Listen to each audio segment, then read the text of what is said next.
welcome 22 CEO Sense Summit. I am Shay Cannon, the Fractional Chief Operating Officer, and I support small business CEOs to make sense of their business so that it can create and fund their freedom. Did you hear that? I make it make sense so that you can create and fund your freedom all with your business, okay? And I lead by example. My freedom looks like working and living anywhere in the world. I started this journey in Belize. I lived in Mexico for 3 years, and I am currently in the tango and beef capital of the world, Buenos Aires, Argentina. So yes, your girl is living her life, and it is all funded by my business. Let me tell you, I started this summit, this CEO Sense Summit last year, okay? We launched it last year. We're going to do it annually. But last year, I gave y'all 50 sessions of value, okay? I was celebrating my 50th birthday. I wanted to give you something big. And so I taught you how to create your own CEO life design. Then we went into what I call the 4 M's of operations. I taught you how to take your resources, manifest resources, manage resources, monitor resources, and maximize resources, okay? That was last year. If you are a VIP this year, you'll get all 50 of those sessions as a part of your experience because those sessions are priceless, let me tell you, okay? This year, your roadmap to transformation has been dubbed the Super September, okay? Super September, because what happened was I gave you 5 challenges. We did a challenge a week for 5 weeks. I helped you to get more done so that you can manage yourself and your time. Then I helped you to get more money by filling that time with money-making activities. Then I helped you to get more reach with your content, get more momentum, okay? And last week, you got more digital because digital tools can fill those gaps, y'all. When you don't have people, you don't have resources, you don't have capital, digital tools, right? But, okay, this summit, this week has been all about managing to get more out of your small business, okay? So you know about day 1, you managed to get more business growth. You know about day 2, you managed business technology. Day 3, you managed people. Yesterday, we helped you to manage yourself, but today is what you really need, right? Because y'all don't wanna just grow, you wanna scale. So today, we're gonna help you to manage your scale. So guess what I did?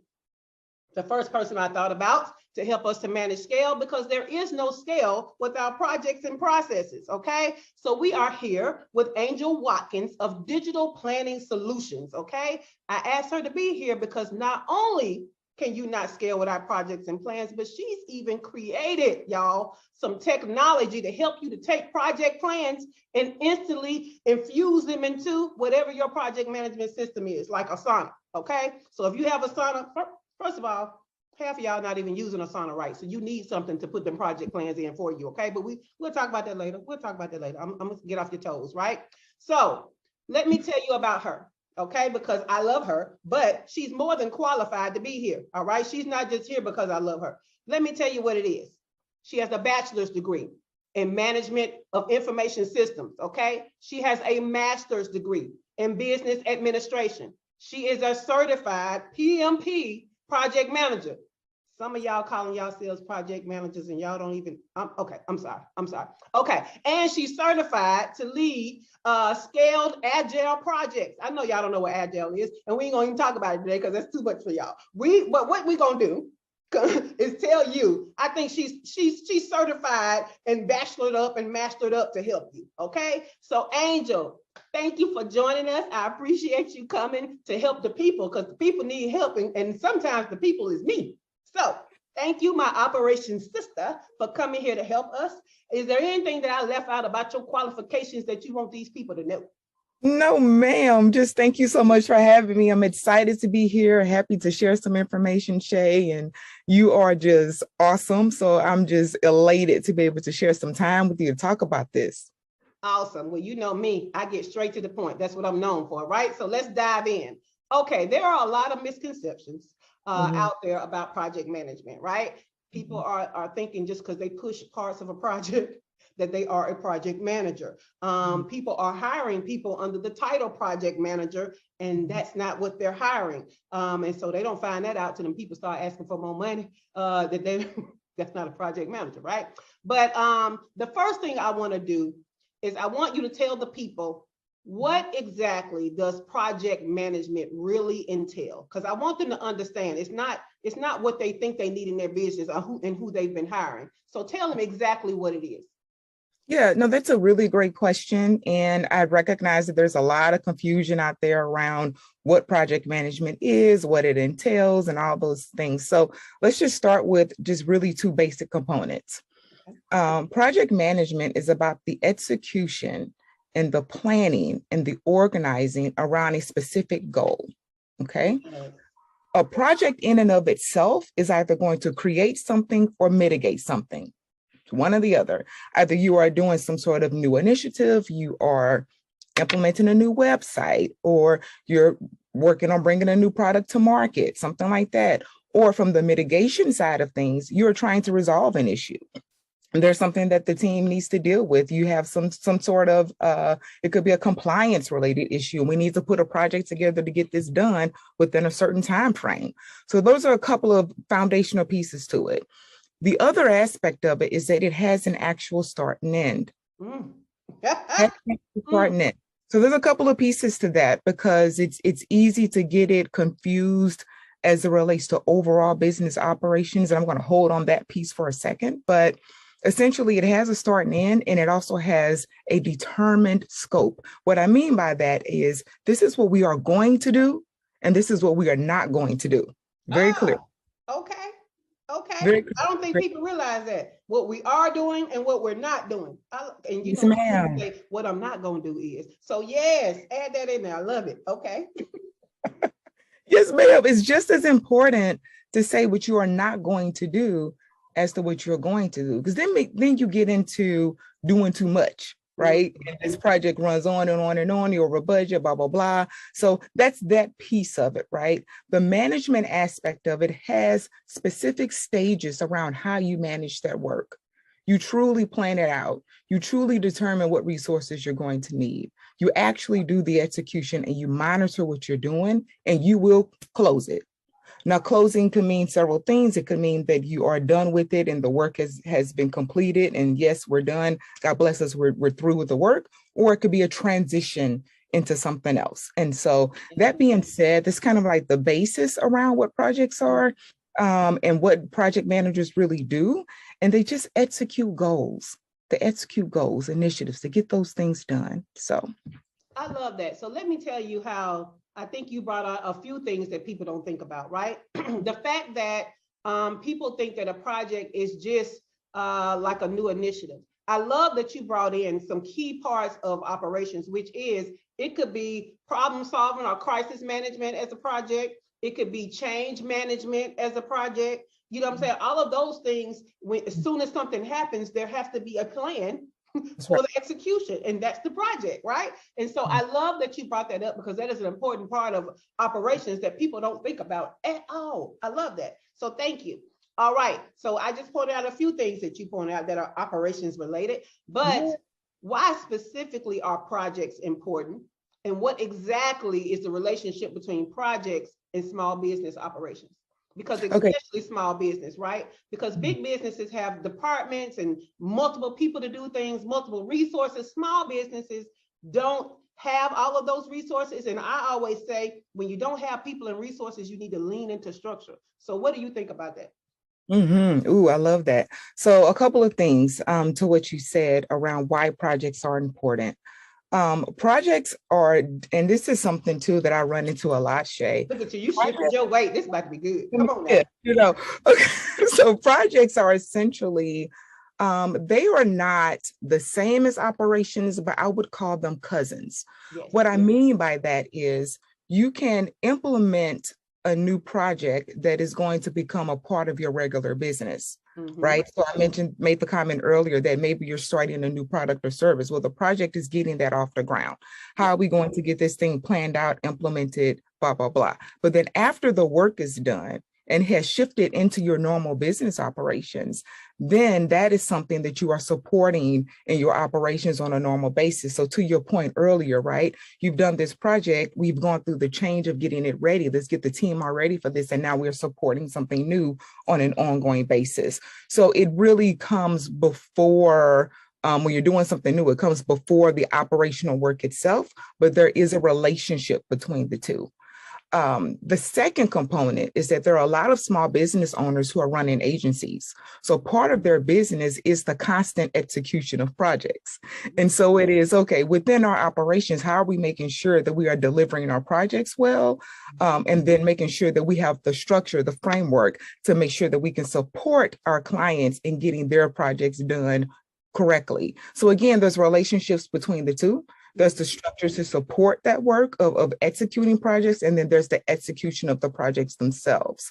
The reason why projects are so important is because if you do not have a plan or a goal or a date set to get something done, then it'll never happen. You just continue to kick it down the road.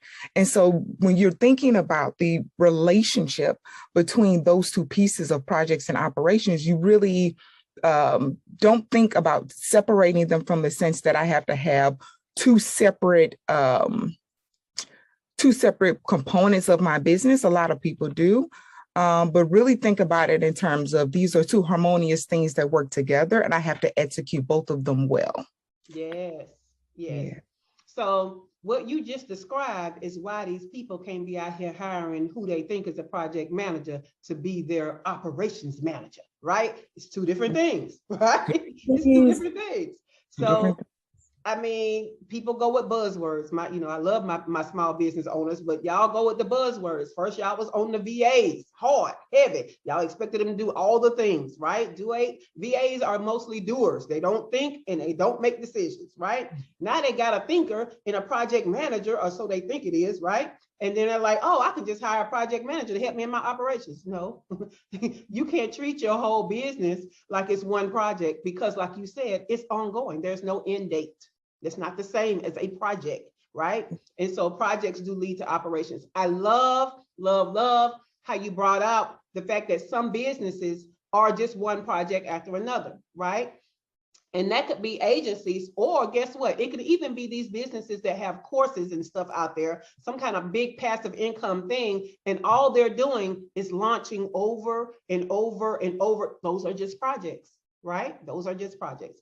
So we getting there. Okay, now, what are some key things to consider when creating standard operating procedures? Because project plans and our processes and our procedures are cousins too, right? And so all of those things that you do to execute a project well are the things we need for people to execute their roles well, to execute the duties well, to execute all the things in the business kind of well. So what are some key things that we can transfer over from project management into us creating these standard operating procedures? Oh, I love that question. So going back to what we talked about just a moment ago, right, where you just gave the example of businesses that execute projects over and over again, and them needing the structure, that underlying framework to make sure that they can consistently execute well those projects. That's where some of those SOPs come in, those standard operating procedures. And the thing that I've really come to learn about how business owners may see standard operating procedures incorrectly is that they think about them as just documentation. And that's not what they are. Documentation is a component of it, right? But they're not just documentation. Your standard operating procedures, quite frankly, need to really tie to your higher level goals and strategy so that they are tied to something that you are looking to do for the business, and therefore they have purpose and they have reason, and that they are something that can be executed step by step by step. They must be tied to your customer journey and the experience that you want your customer to have. If you have not done that, then you're really just documenting something that you're doing over and over and over again. And you're probably doing it in a way that is not optimal for your business, does not bring great customer value, and could be just as confusing to the person who's trying to take over that work. So standard operating procedures, we have to think about them a little bit more strategically than we do, even though they are repeatable components of setting up a really good structure so we can execute our work well. Yes. That was juicy. That was juicy. That was juicy. But it's tied to my next question, right? Because we set up these standard operating procedures and now we have our processes. But how do we determine if we have gaps or issues with our existing processes? That's a really great question too. So I think there's a few components there. First of all, you've got to get it out of your head and you've got to get it onto paper. Even if it is not something that is done perfectly, map it out, see it. If you don't make it visible, then it's easy to miss things. I've had so many conversations with people where we're talking about what they're doing and how they're doing it. And the first question I ask them is, have you made this visible? Have you made this something that you can actually see? So that we can begin to look at where the pain points are. That's number one. Number two, go through your process. Go through it, be the customer, walk through every single thing that you're doing, walk through all of your channels and say, what are they actually experiencing? So that you can determine where the gaps are, where there's opportunities for improvement. And then third, ask the people, ask your clients, how was your experience with me? Did you get what you needed? Was the information timely? Ask your team, because the team knows, the people who are actually doing the components of this work, even if it's a VA that's helping you, they have feedback for you. Mm-hmm. They really do. You have to ask them those things. So I would start with those 4 pieces just to see where you may have gaps in your process and where you need to make improvements to the process. But you cannot change what you cannot see. You need to be able to see these things so that you can make those improvements. I love that. And it's right. I'm glad to know that it's in line with what I've been telling folks, because yes.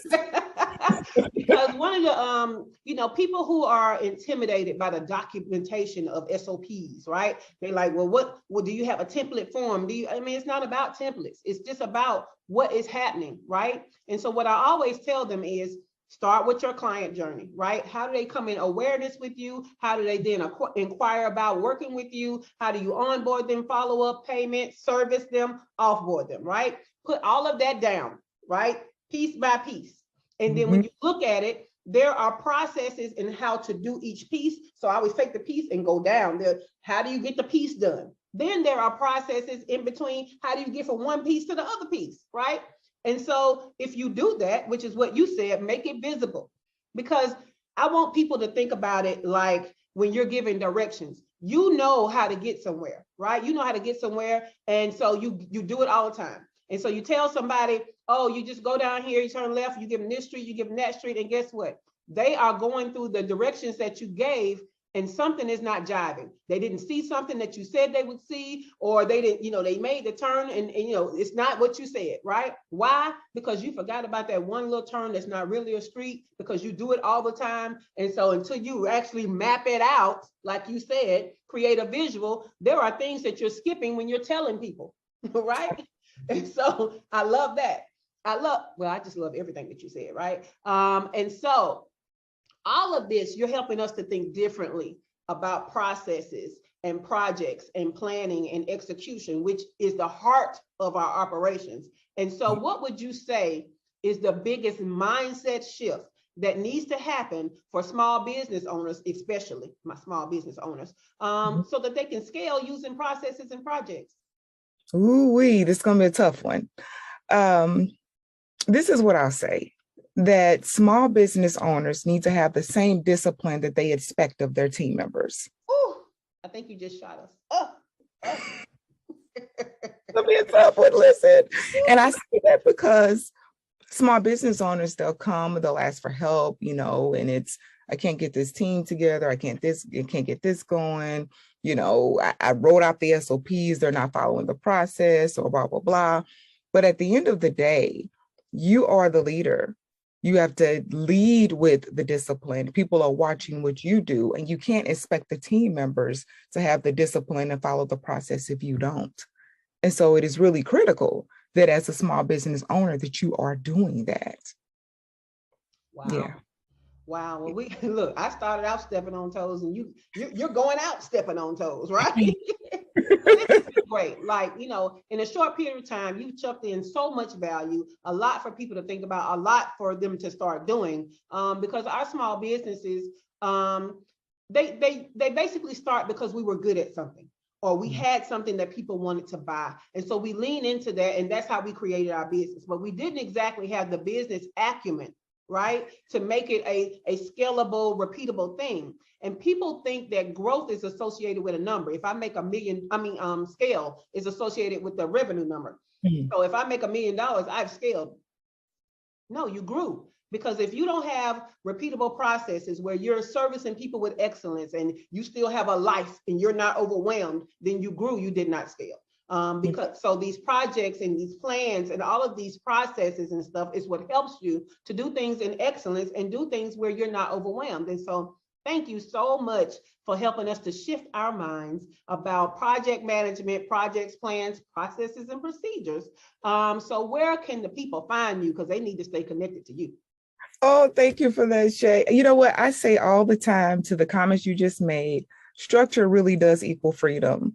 It really, really does. And for even people who are free spirits, they still have expectations of structure and process. You know, really quick comment on that. When we walk into a restaurant, we expect a waiter to seat us. That's a process. Yeah. You know, so we have expectations too. So thank you for saying that. People can contact me by going to my website. It is digitalplanningsolutions.com, or they can email me at hello@digitalplanningsolutions.com. And thank you so much for having me. This was real fun. I appreciate it. Thank you for being here, and thank you for giving us the things and rounding out our last day of the summit, giving us some of the most valuable information to apply to our businesses to help us to scale. So thank you, Angel. Thank you, Shay. This was fun. Thanks, everybody.